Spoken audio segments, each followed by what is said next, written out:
Entonces, el periodo patogénico propiamente, que es lo que más conocemos, obviamente se inicia en la transmisión. Antes de la transmisión es prepatogénico, ya, todo lo que ya hemos dicho. Habrá una incubación donde no hay síntomas, que quede claro.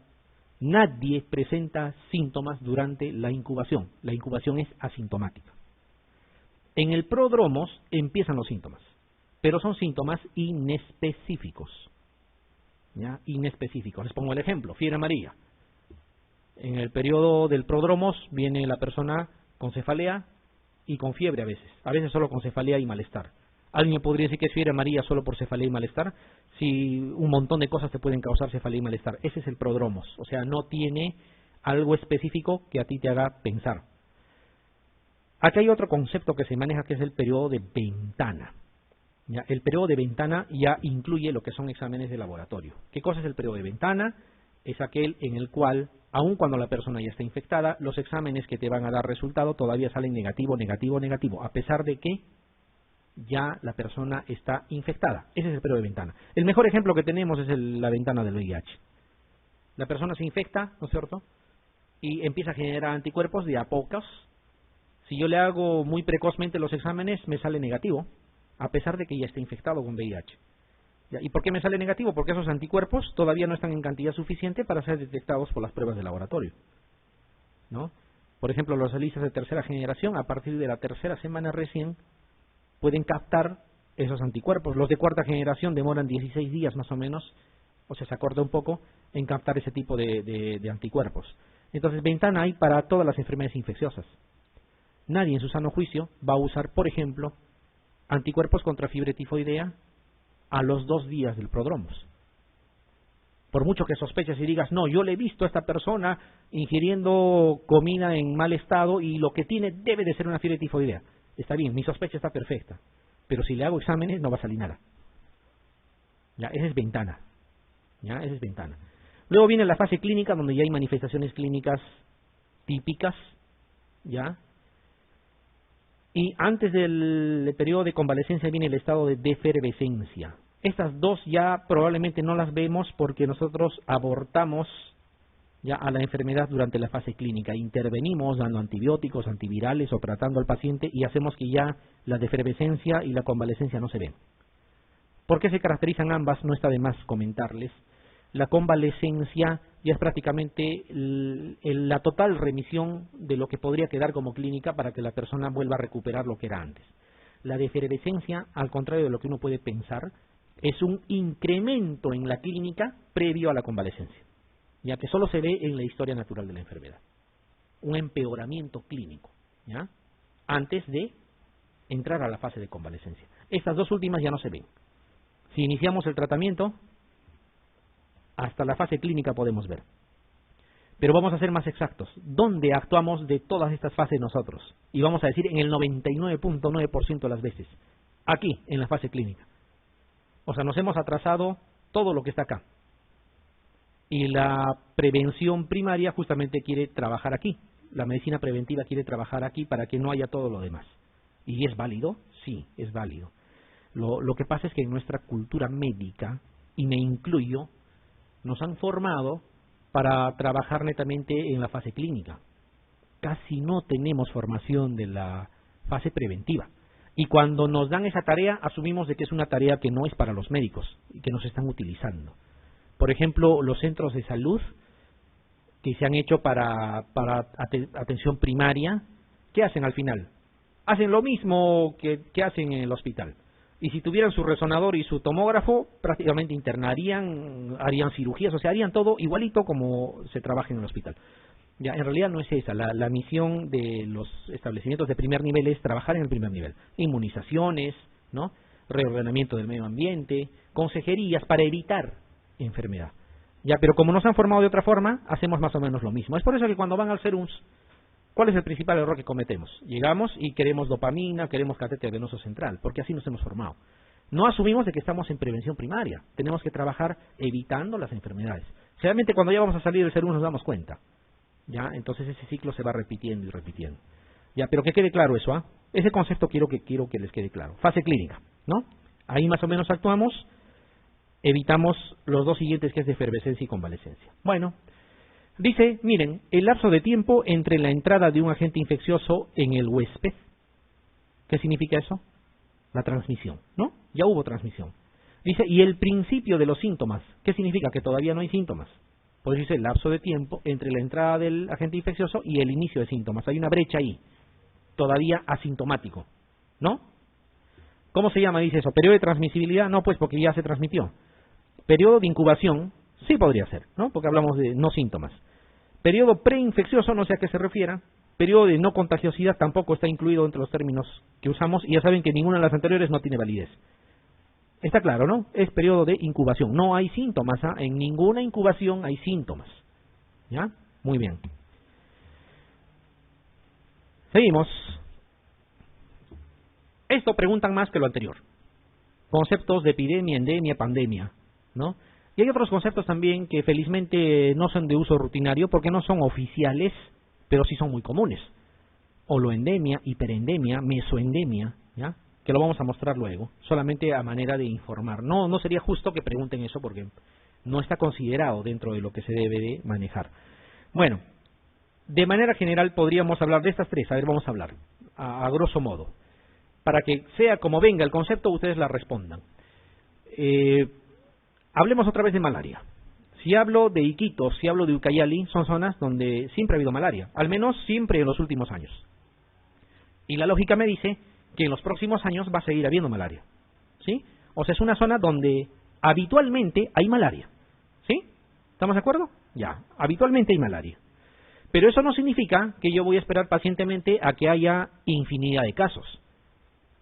¿Ya? Si se pasa a un número exagerado, eso ya no está bien. ¿Ya? Eso ya no está bien. O sea, ahí nacen dos conceptos, lo que es epidemia y lo que es endemia.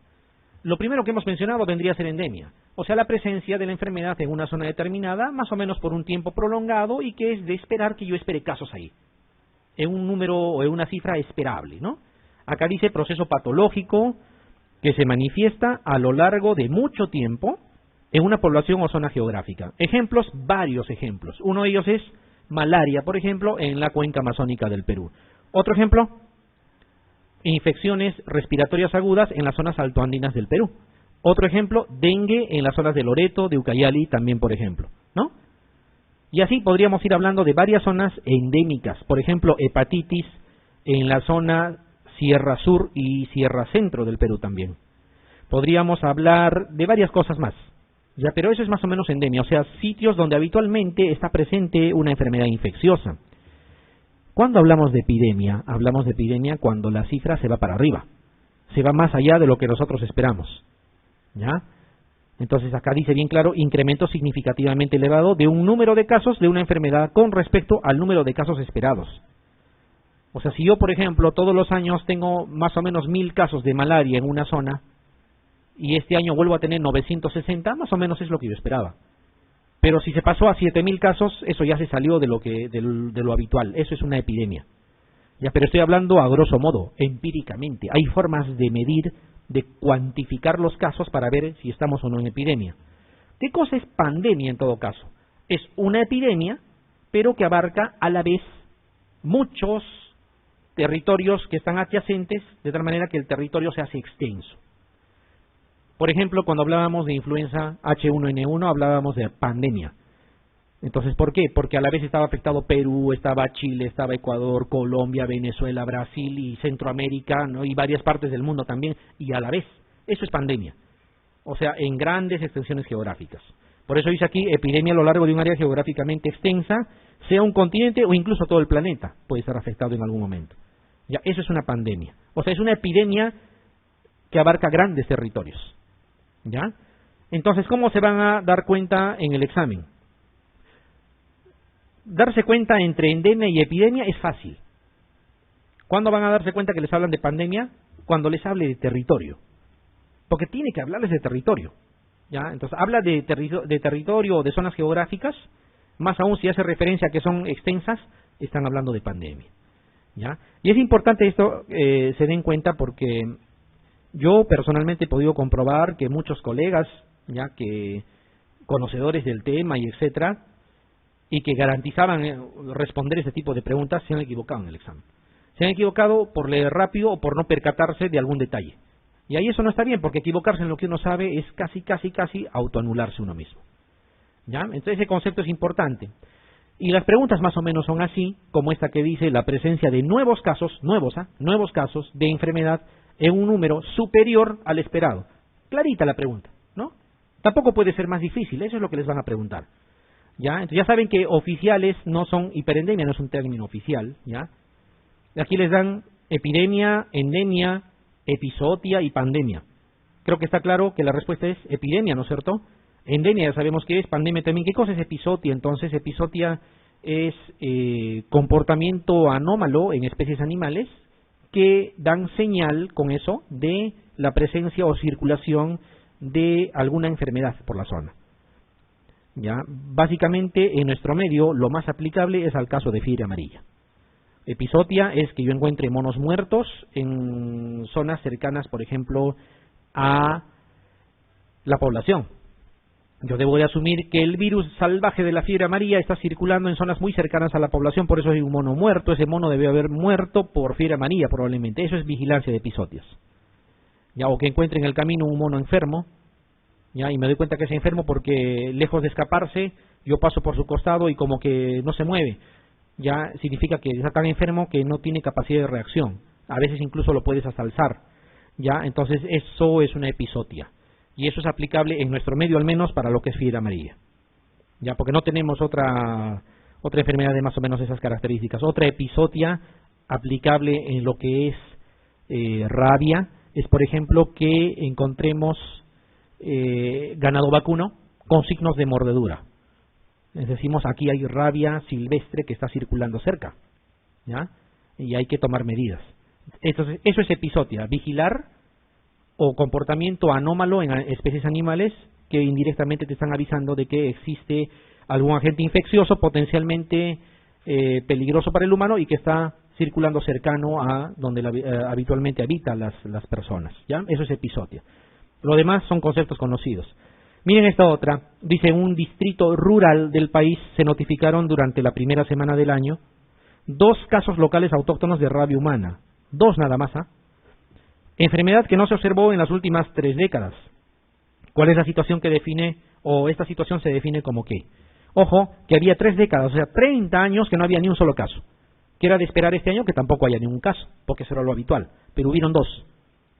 No necesito tener 1000 casos. Un solo caso incluso pudo haber habido aquí, pero superó lo que yo esperaba que no haya ninguno. ¿Cómo lo defino esto? Esto es epidemia también, ¿no? O sea, que quede claro que una epidemia no necesariamente son miles de casos, puede ser 1 o 2 casos también. Hay enfermedades cuya situación epidemiológica es tal que la presencia de un solo caso lo define como epidemia. Ejemplo, uno es rabia, otro, cólera. Un solo caso de cólera hay que asumirlo como epidemia, hay que actuar como epidemia. Fiebre amarilla también, un solo caso ya es epidemia. Un solo caso de fiebre amarilla. Peste, lo mismo, ¿ya? Peste es lo mismo. Un solo caso de peste hay que asumir como epidemia y hay que actuar como epidemia. Por la capacidad de transmisión. En el caso, por ejemplo, de la peste, se puede transmitir por vía respiratoria, ¿no? Y al transmitirse por vía respiratoria, las personas pueden adquirir fácilmente en brotes epidémicos. ¿Ya? Entonces, así va la cosa más o menos. Esta otra dice: una endemia de una enfermedad transmisible se define como A. Está hablando de endemia. Si yo estuviera en el examen, cojo mi lápiz y encierro esta palabra para que no me salga del contexto. Aquí, endemia, lo encierro. Y eso es lo que les sugiero que hagan cuando tengan que resolver preguntas también. Dice: aparición de casos aislados de una enfermedad sin relación aparente. Es un palabreo, un juego de palabras que no me lleva a nada. El otro dice: presencia de una enfermedad con una incidencia constante a lo largo del tiempo. Eso está mucho más claro, ¿no? Está mucho más claro. Porque endemia es más o menos eso, que la enfermedad esté permanentemente en una zona. La otra dice: presencia de una enfermedad durante un periodo limitado de tiempo, pero no me habla de cantidad. Entonces, no es la C. D. Aumento del número de casos de una enfermedad en un tiempo limitado. Tampoco habla nada específico, pero más se parecería a epidemia en todo caso. Y el otro dice: aumento del número de casos inusual en una enfermedad endémica. Eso sí también sería epidemia. Como me dice endemia, la que se va a acercar es la presencia de una enfermedad con una incidencia constante a lo largo del tiempo, la alternativa B. ¿Ya? Preguntas que pueden venir. Esta otra. Se dice que una enfermedad tiene carácter pandémico. ¿Cuándo? Acuérdense, cuando hablan de pandemia tienen que hablar de zonas de territorio afectados. Dice, existe permanentemente en la población durante todo el año, pero no me dice más. Esto más parece endemia, ¿no? Cuando te hablan así. La B dice, tiene una elevada letalidad. No está en relación a la letalidad. Ninguno de los conceptos está en relación a la letalidad. El otro dice, aumento de casos sobre lo usual, hasta ahí es epidemia, que afecta grandes extensiones geográficas de forma casi simultánea. Esa sí es, y definitivamente esa es. Es la alternativa C. ¿Ya? Es la alternativa C. Muy bien. Y aquí están los otros términos que les decía, que son clasificaciones de acuerdo a porcentaje, que sin embargo no son habitualmente usados, tampoco son oficiales. O sea, la OMS, por ejemplo, la OPS o quien quieran, no usa estos términos. Sin embargo, hay autores que sí lo incluyen. No han preguntado, pero es importante que ustedes lo sepan. Hablan de holoendemia, hiperendemia, mesoendemia, hipoendemia, de acuerdo al porcentaje de población que se afecta. ¿Ya? De acuerdo al porcentaje de población que se afecta. Porcentajes que, como les digo, simplemente sirven para tenerlo como dato, pero no creo que sea trascendente. ¿Ya? No creo que sea trascendente. No he encontrado preguntas que hagan referencia a esto de aquí. Esto sí es importante, la famosa curva endémica. ¿Y por qué es importante? Porque, ¿qué cosa es epidemia? Es el aumento de casos por encima de lo esperado. ¿Pero cuánto es lo esperado? ¿Quién da la cifra esperada? ¿El ministerio nos dice mediante una resolución directoral tu cifra esperada es tanto? No. ¿O existen guías internacionales que te dicen a partir de 100 casos de malaria es epidemia? Tampoco. Ya lo que sucede es que la cifra esperada es propia de cada zona.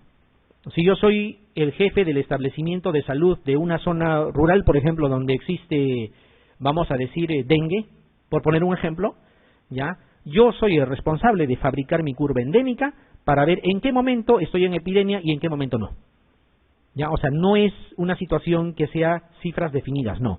Y la curva endémica de malaria, por ejemplo, que yo tenga en mi establecimiento, no va a ser jamás igual a la de ningún otro establecimiento, salvo que coincidamos exactamente en el número de casos todos los días durante todo el año. Hasta ahí sí yo podría, y durante los últimos 5 años encima, para que pueda tener exactamente el mismo valor de mi canal endémico. Entonces, más o menos la cosa va así. ¿Qué es lo que se hace para construir una curva endémica o canal endémico? Lo que hacemos es esto. Primero, juntamos los casos ya de los últimos 5 años. Asumimos de que estamos en el año 2011, por ejemplo, y asumamos de que esto sea malaria, por poner un ejemplo. Entonces, miren, los últimos 5 años vendrían a ser estos que están acá, asumiendo que estamos en el año 2011, ¿no? 2006, 7, 8, 9 y 10. Entonces yo digo una cosa. Año 2006, he tenido en enero 40 casos, en febrero 76, en marzo 42, y así los he ido ubicando a lo largo de todo el año.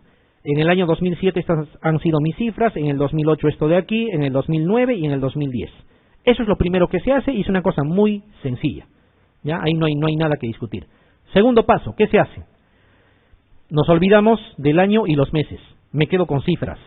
¿Estamos de acuerdo? Lo único que he hecho es eliminar año y eliminar meses. Y me he quedado exclusivamente con cifras. ¿Qué cosa hago después? Elimino el valor superior y el valor inferior. ¿Ya? Y me quedo con 3 valores. Ahí está, 3 valores.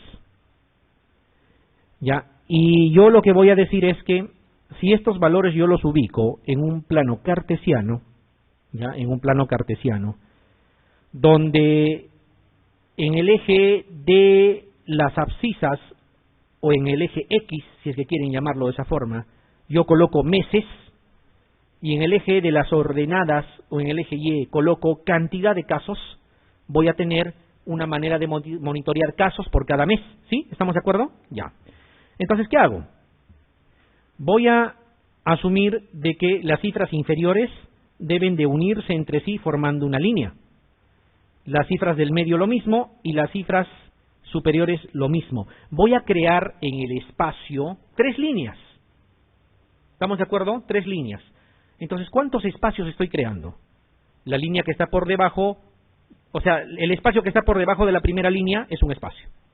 Entre la primera línea y la segunda, 2 espacios. De la segunda a la tercera, 3 espacios, y por encima de la tercera línea para arriba, 4 espacios estoy creando. ¿ya? 4 espacios. Y cuando nosotros dividimos en 4 un número o una cifra, qué sé yo, ¿de qué cosa hablamos? Bueno, más fácil, cuando dividimos en 100, hablamos de percentiles. Cuando dividimos en 5, quintiles. Y cuando dividimos en 4 espacios, hablaremos de cuartiles, ¿sí? Y así, más o menos ese es el concepto. ¿Ya? Pero aquí está, acuérdense que hemos quedado hasta aquí, hasta ahí quedó claro, ¿no es cierto? Es muy sencillo, juntamos los casos, eliminamos los meses, ¿ya? Y previo a eliminar las cifras hemos aquí ordenado, eso me olvidé decirles, hemos ordenado las cifras, voy a repetirles entonces. Tenemos los casos, eliminamos meses y año, ya todo lo que es año y todo lo que es meses, y las cifras que quedaron lo ordeno de mayor a menor, de mayor a menor. Ya me olvido de conservar las cifras del año, simplemente de mayor a menor todito. Y elimino las cifras de arriba, las superiores y las inferiores. Eso es lo que hacemos. Con esas cifras le damos nombre. Q3, Q2, Q1. Acuérdense, aún sabiendo, uno puede equivocarse cuando no se acuerda cuál es el orden. Cuidado que piensen que Q1 va arriba. Va de menos a más. Q1, Q2, Q3. ¿Estamos de acuerdo? ¿Ya? Ahí está.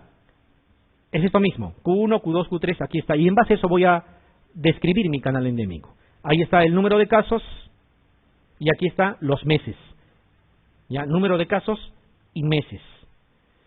Acuérdense, fíjense que si yo uno 70, con 76, con 96, con 98, y cada uno en un mes diferente, fíjense, 70, ¿dónde lo ubico? Aquí está el punto, este es 70. Está más allá de 50, menos de 100, ahí está 70. Para el primer mes. Para el segundo mes es 76, casi lo mismo. Para el tercer mes, 96, casi 100. Para el cuarto mes, 98, algo parecido. Para el quinto mes es 100 y así. Junto los puntos y hago una línea. Los puntos medios, otra línea. Los puntos superiores, otra línea. He creado 4 espacios. ¿Ya? Al primer espacio le llamo zona de éxito. ¿Ya? Zona de éxito. Esto es zona de seguridad, zona de alarma y zona de epidemia. ¿Estamos de acuerdo? Ya. Ahí están los nombres. Zona de éxito, zona de seguridad, zona de alarma, zona de epidemia. ¿Para qué me sirve esto? Se supone que esto lo he hecho a finales del 2010. Voy a monitorear el año 2011. Voy a empezar el 2011. Entonces empiezo el 2011 y en mi primer mes, en enero del 2011, he tenido, por decir, 75 casos. ¿Qué hago? ¿Dónde lo ubico? 75 estará por aquí más o menos. Un poquito por encima, aquí. ¿Qué digo? Que mi establecimiento de salud está en zona de seguridad para transmisión de malaria. En el siguiente mes me descuidé y tuve, vamos a decir, 250 casos. Entonces, en el segundo mes tengo que ubicarme en 250 casos. Ajá, estaba en seguridad, pero me fui a alarma. Si no voy a trabajar, prontamente voy a entrar en epidemia. Ya, así para eso sirve. Y si de repente en el primer mes tengo 500 casos, en el primer mes ya estoy en epidemia. Entonces, así obtengo las cifras para ver si estoy o no en epidemia, con la curva endémica. ¿Y por qué nos hemos demorado para hablar de esto de acá? Por una sencilla razón. Si bien es cierto hay una sola pregunta, bueno, ya encontré 2, felizmente. Había una sola pregunta que había encontrado en todo lo que he revisado, pero encontré una más. Ahí está la 21ª pregunta que tradicionalmente estaba ahí. ¿Ya? Y miren, la pregunta es muy directa.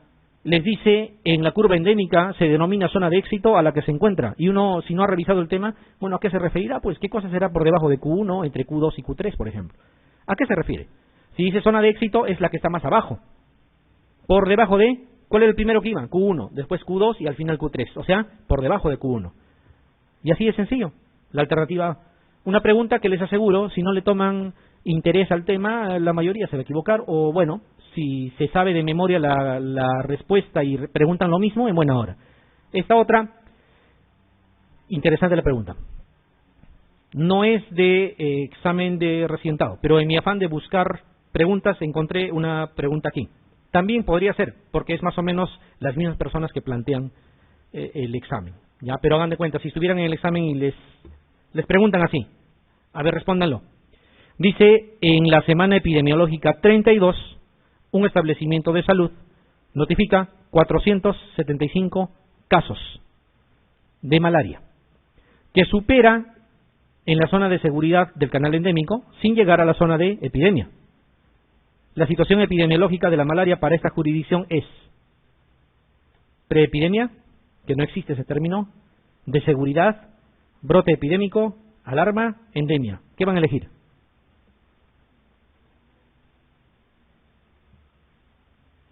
No es de éxito, superó la zona de seguridad, dice aquí, ¿no? Después que venía, de alarma, y después viene epidemia, pero dice no llega a epidemia. O sea, ¿dónde está? En alarma. ¿Ya? O sea, ahí debo de tener en mente el canal endémico.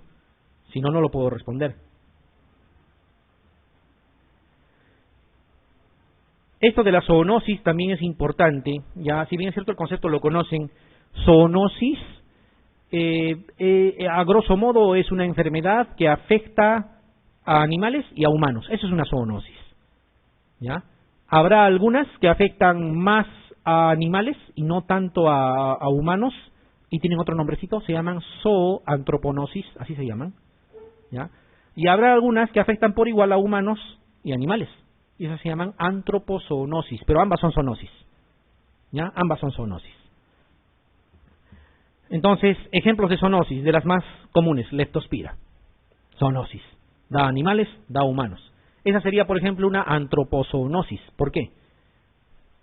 Porque en humanos y en animales casi va por ahí. Pero si les hablo de rabia, por ejemplo, nadie me va a decir que en humanos hay más rabia que en animales. En animales hay mucho más rabia que en humanos. Eso sería una zooantroponosis. ¿Ya? Pero ambas son zoonosis. Otro ejemplo, tétanos. ¿Ya? El tétanos afecta a animales más que a humanos. Pero también hay humanos que se pueden afectar, obviamente. Esa sería otra zooantroponosis. Al final una zoonosis, ¿no? Y así podríamos ir enumerando, hay varias posibilidades también, ¿ya? De afectaciones que pueden afectar a animales y a humanos. Las más conocidas, las más usuales, más o menos las que hemos visto, porque hay enfermedades que afectan exclusivamente a humanos. Por ejemplo, hepatitis B, no me van a decir que hepatitis B le puede dar a un animal, eso es de humanos, ¿no? Y hay enfermedades que son exclusividad de animales también, ¿ya? No tengo en mente en este momento cuáles puedan ser, pero hay enfermedades que son exclusividad de enfermedades que son exclusivas de animales, ¿ya? Y en ese entender, las zoonosis son enfermedades que se comparten tanto en humanos como en animales. Ese es el concepto que deben de tener, porque lo que son las patologías mismas ya se ha ido viendo en determinadas oportunidades. Por ejemplo, a ver si les digo brucela. ¿Brucela es una zoonosis o no? Sí, es una zoonosis. Y dependiendo de la especie, hay algunas que afectan más a animales, algunas incluso casi solo animales, y algunas que afectan más a humanos, dependiendo de las especies. Algunas serán antropozoonosis, si va por igual humanos y animales, y hay zooantroponosis, si es más en animales y no tanto en humanos. Nadie me diga, y cuando es más en humanos y a veces poco en animales, ya prácticamente dejaría de ser una zoonosis. Para que sea zoonosis, como su nombre lo indica, tiene que jugar un papel importante los animales, ¿ya? Una zoonosis en salud pública, dice, es una enfermedad producida por protozoarios, no tiene nada que ver. Capacidad de producir inmunidad en animales al inyectar bacterias de humanos, no sé quién intentaría hacer esto, ya no tiene lógica. La otra dice una enfermedad causada generalmente por virus, nada que ver. Una enfermedad que solo afecta a un determinado grupo de animales, tampoco. Y acá dice una enfermedad de los animales que puede afectar al hombre, fíjense ese concepto. Es una enfermedad de animales que puede infectar al humano. O sea, el animal es el que juega un papel importante, ¿ya? A veces, casi por igual, afecta a ambos, y a veces es más en animales, como debería ser. En ambos casos es zoonosis.